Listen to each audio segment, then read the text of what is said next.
ला देंगे, हाँ ऐसा चलाना। चलो ठीक है। यही लाना कि नजदीक रफाकत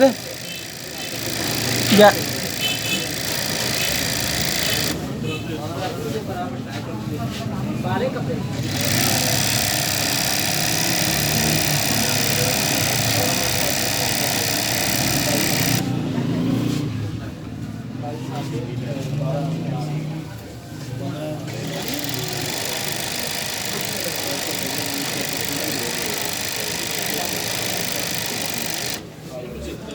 Cầm cả xe.